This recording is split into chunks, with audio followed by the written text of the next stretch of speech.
The first presentation of this session is from Andy Teal and Cheryl Clemens, who will present Say It, Then Spray It, Challenges and Successes of Implementing a Countywide Watercraft Decontamination Ordinance. Andy will speak first, and he's the Aquatic Invasive Species Coordinator and Surface Water Conservation Specialist for the Bayfield County Land and Water Conservation Department. And Cheryl is a lake manager with the Lake Owen Association. They'll have about 20 minutes for this first presentation and to address some questions. So if you have questions for the speakers at any time during this session, please type them into the Q&A box. Please don't type them into the chat box because the speakers won't be able to see anything typed into the chat. So put them in the Q&A, and if you want it directed to a particular speaker, write to Andy or to Cheryl, for example, and that'll help us organize the Q&A session. And upvote any questions that you see that you want to see answered. So Andy and Cheryl, the virtual stage is now yours. Okay. Thanks for the introduction, Joe. Hello, everyone. I'd like to provide an overview of our Decontamination Ordinance Amendment adventure, if you will, also known as Say It, Then Spray It.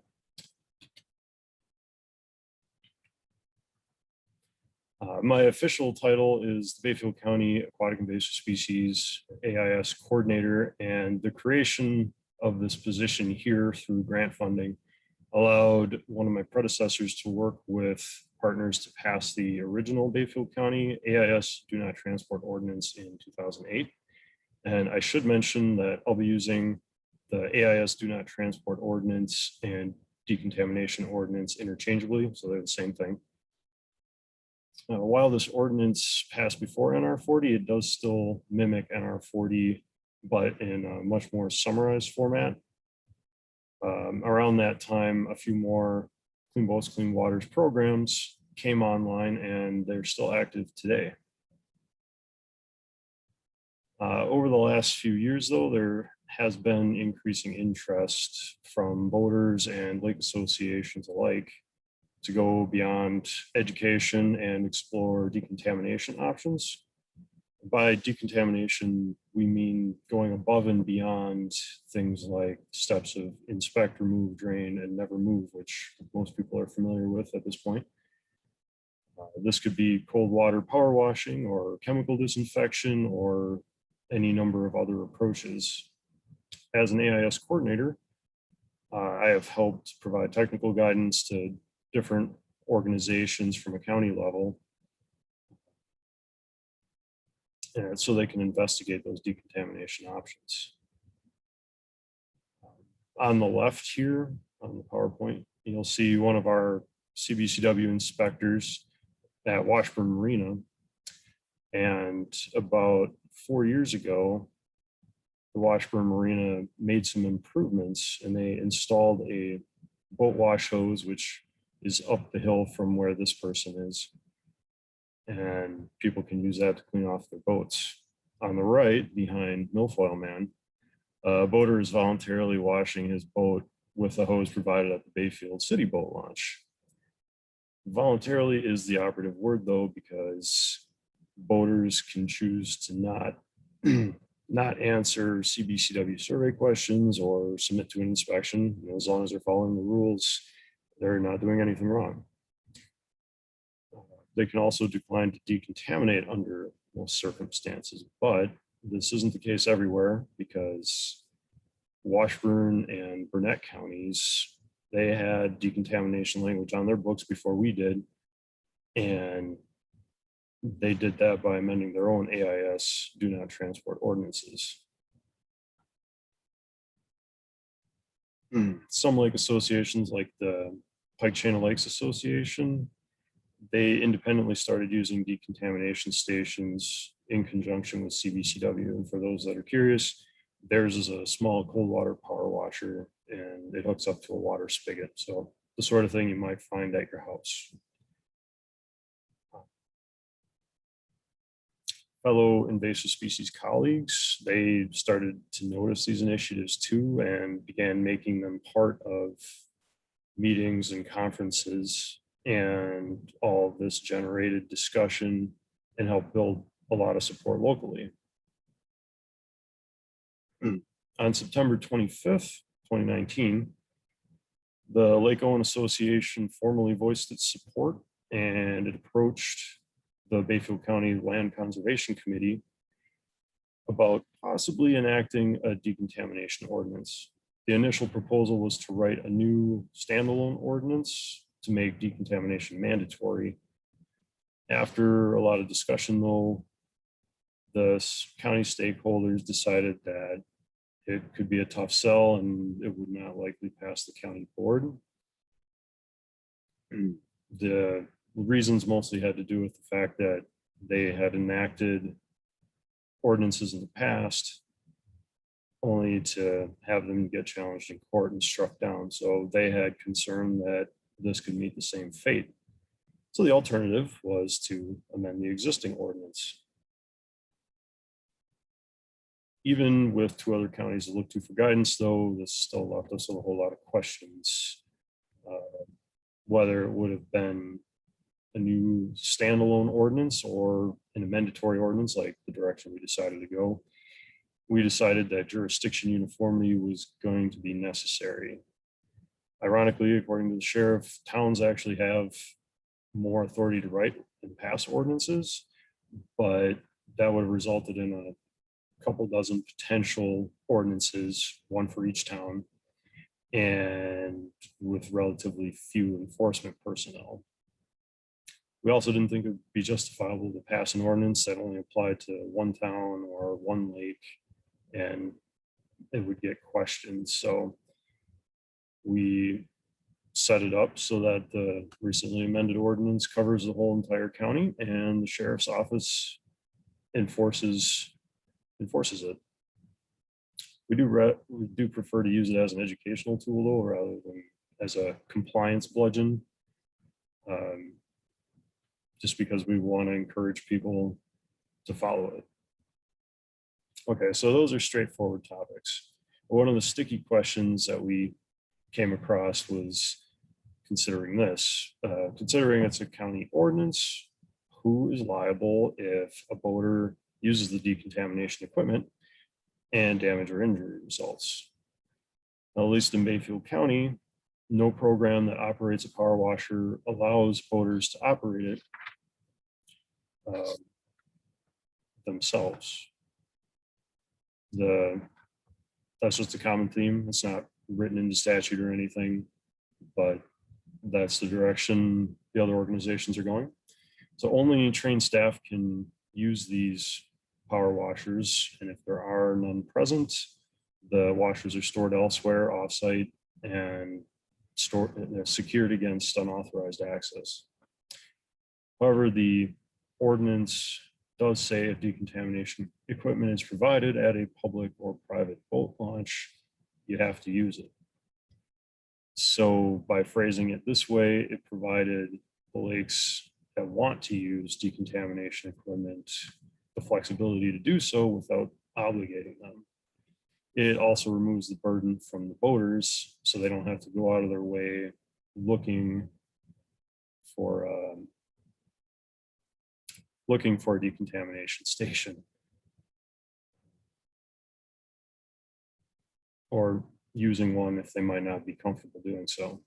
Not that everyone felt comfortable using community equipment anyway during a pandemic, but this still posed a challenge to our operations. CBCW and decontamination work was considered non-essential during the lockdowns and the ensuing restrictions. So even though 2020 figuratively threw a wrench in the works, epidemiologically speaking, we still had success in drafting, receiving committee approval, and passing an amended version of the decontamination ordinance. The Bayfield County Sheriff's Office will handle the enforcement as it can, and the Lake Owen Association is ready and raring to go for a full season of operating a decontamination station, under the newly amended ordinance in 2021. Cheryl will share a bit more about that in just a few minutes. And I also provided the full text of the ordinance in case anybody would like to read it. So thank you. And I'd also like to thank my wife, Anna, for her help and support. I wouldn't have made it this far without her.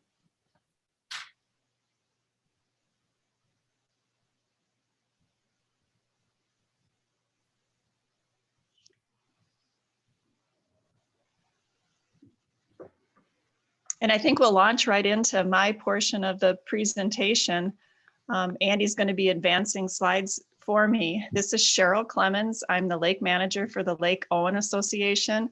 I apologize that you can't see me. I've got some bandwidth speed issues, so we're going to stick with my voice today. I'll be providing you an update or perhaps an introduction, previous slide still, on the Lake Owen Association decontamination station, and also reflect on the importance of the Bayfield County ordinance that Andy just talked about. Lake Owen is a 1,250 acre outstanding resource water lake in Bayfield County, which is in northwest Wisconsin. It's surrounded by quite a bit of land in the Chequamegon-Nicolet National Forest. Next slide. The Lake Owen Association received lake protection grant funding for this decontamination station following the development and approval of a lake management plan. That grant came through in 2018. The grant guidelines from DNR are now different, so this funding may not be available in the future. So you'll have to check out grant guidelines for that. But the grant did cover the purchase of, in the budget, of 2 hot water, high pressure washers and the associated equipment that's needed to operate a decontamination station and staffing dollars. We've purchased this equipment for 1 location so far. We had the hot water, high pressure washers are important for aquatic invasive species decontamination. The Lake Owen Association chose to use this system because the hot water that it creates can quite rapidly remove invasive species. At 140 degrees, a 10-second exposure is needed. And at the 120-degree temperature that we'd use for internal compartments, a 2-minute exposure is needed. We had bidding assistance from people with the town of Drummond and a local business person to help us out in equipment selection. Next slide. The Lake Owen Association first operated a decontamination station in 2019, and we gathered a planning team together to do this, to assist us. We had representatives from the Lake Owen Association Board, the town of Drummond and Cable, the Department of Natural Resources, Red Cliff and Bad River Tribes, Bayfield County, of course, and the U.S. Forest Service. We also had people from the Bayfield County Lakes Forum represented. And as you can imagine, there's many considerations for siting a decontamination station and operating a decontamination station. And these are listed on the slide. I want to just point out the importance of voluntary versus required participation. And of course, the ordinance is what would give us required participation. We did not have the ordinance as Andy described in 2019, and some board members did not even want to go ahead with a station without the ordinance. Next slide. The other thing that we didn't have was the ability to put the station right at the public landings. Both of the public landings are on Forest Service land, and the siting and permitting process is a lengthy one, and we weren't able to get this in place by 2019. So first I want to just orient you to the map that's on the slide. You'll see Lake Owen in the center of the map. The public landings are both on the north side of the lake. So the red is the north outlet landing, and the blue square represents a landing in the Two Lakes campground. And the green star is where we ended up actually locating the decontamination station. This provided a convenient location, we thought, because most boaters would drive from Highway 63, that's near the town of Drummond, and travel to the lake from the north end. The station was open not just to visitors of Lake Owen, but anyone who wanted to visit the site. The Lake Owen Association already staffs those two public landings with Clean Boats, Clean Waters staff. So by siting this in a remote location, the Lake Owen Association incurred significant additional costs for staffing. And as Andy noted, the hot water, high pressure washer is certainly not a do-it-yourself sort of operation where we could just put it in place and leave it be. But we did find a good location. It was a private site that had lots of room. The Lake Owen Association leased it from the business owner. We had water, Wi-Fi access, and no concerns about surface water. I'd like to also point out on the map that these are not the only access points. There were also private access points on the south end of the lake. You'll see those smaller light blue squares on the south end of Lake Owen. One of the private access points was actually gated and shut off for access. And the second one, where most other boaters would enter the lake, kind of up a little bit on the east side, a little bit up in the lake, was the Otter Bay, which is a private resort. Next slide. And at this access point, the Lake Owen Association installed a sanitizing station. And we also borrowed from Burnett and Washburn County's experience to site this station. So we used information on signage that they had for this do-it-yourself station and just simplified it a bit. With this type of solution that's applied, it needs to be put in place for 10 minutes. We used coupons to encourage participations where the resort offered a free beverage for people. So the idea was that they would get their coupon, they'd go in and have a drink, and alcoholic or non, and then after 10 minutes come back and use their boat in the lake. It was also a way for us to track participation.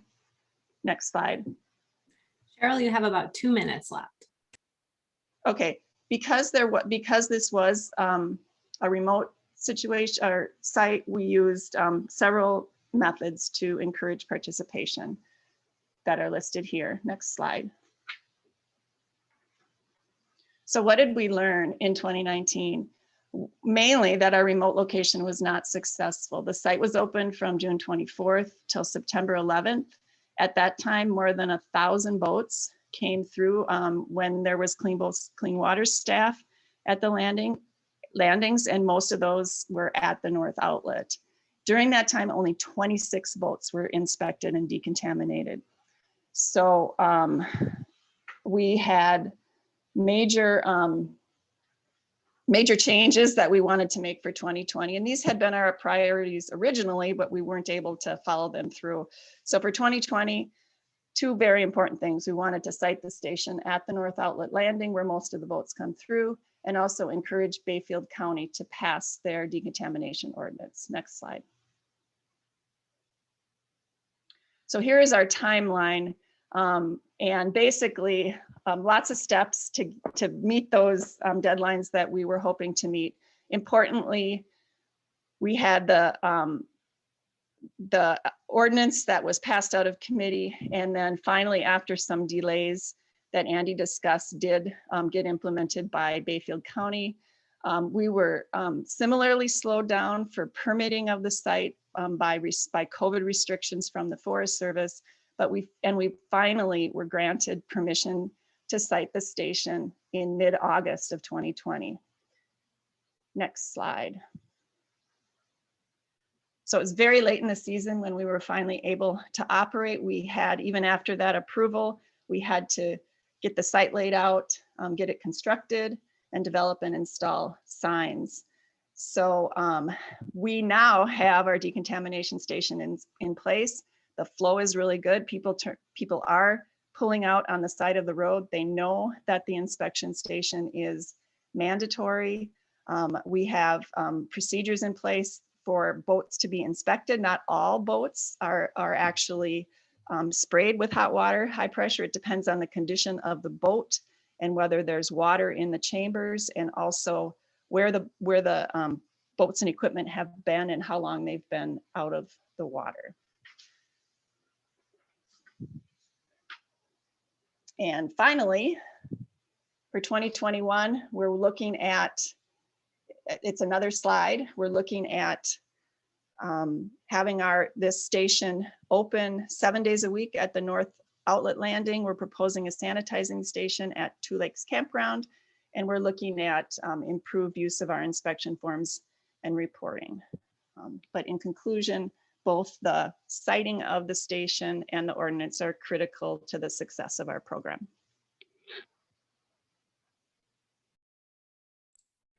Thanks so much, Cheryl and Andy. We're going to keep on rolling here. Keep those questions coming into the Q&A box. But right now, I'm going to introduce our next speaker.